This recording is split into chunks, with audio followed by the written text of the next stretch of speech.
1592년 인진왜란, 부산포에 일본군이 상륙하자 조선의 방어선은 순식간에 붕괴되었습니다.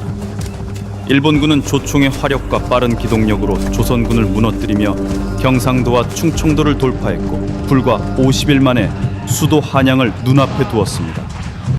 임금선조는 한밤중 궁궐을 떠나 북쪽으로 피신했고 한양은 불길에 휩싸였습니다. 경복궁이 타올랐고 약탈과 혼란 속에 도성은 폐허로 변했습니다. 이 참혹한 역사적 사실은 조선을 군사적으로 무능하고 허약한 나라로 기억하게 합니다. 그런데 정말 조선은 허약한 나라였을까요? 조선은 고려 말의 명장 이성계가 세운 나라입니다.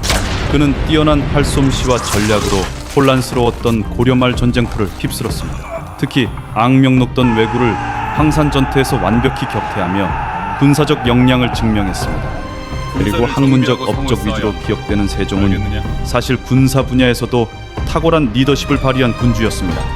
세종은 화포와 신기전 같은 첨단 무기를 개발 도입함으로써 조선의 국방력을 크게 강화하였고 사군 육진 개척을 성공적으로 추진함으로써 오늘날 한반도의 북방 국경선을 실질적으로 확립했습니다. 즉, 조선은 태생부터 강한 군사 역량을 기반으로 한 국가였습니다. 200여 년의 평화는 조선군의 칼날을 서서히 무디게 했습니다. 지휘체계는 낡았고 훈련은 형식으로 전락했습니다.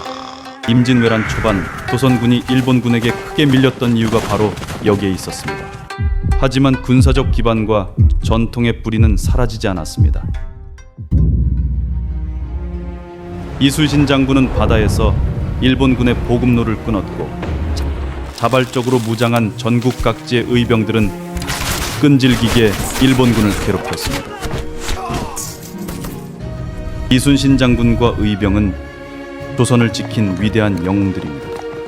그렇지만 전쟁의 승리는 결코 영웅들의 힘만으로 이루어질 수는 없습니다. 그 뒤에는 우리가 잊고 있었던 또 하나의 주역, 조선 정규군이 있었습니다. 행주대첩은 흔히 백성들이 행주치마로 돌을 날라 싸웠다는 이야기로 알려져 있지만 실제 역사는 훨씬 더 치밀한 방어전의 면모를 보여줍니다. 당시 일본군은 약 3만 명의 주력 부대를 동원했습니다. 이에 맞선 조선군은 불과 2,300명.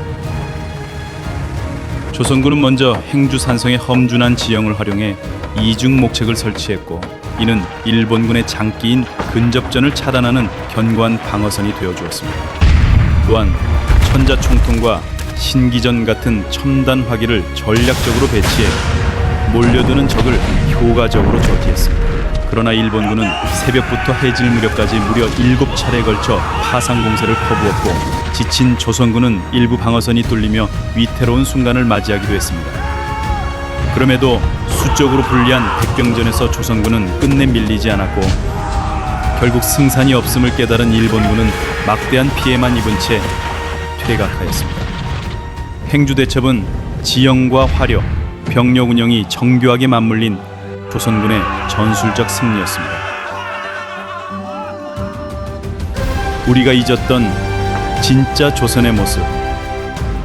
조선은 생각보다 강했습니다.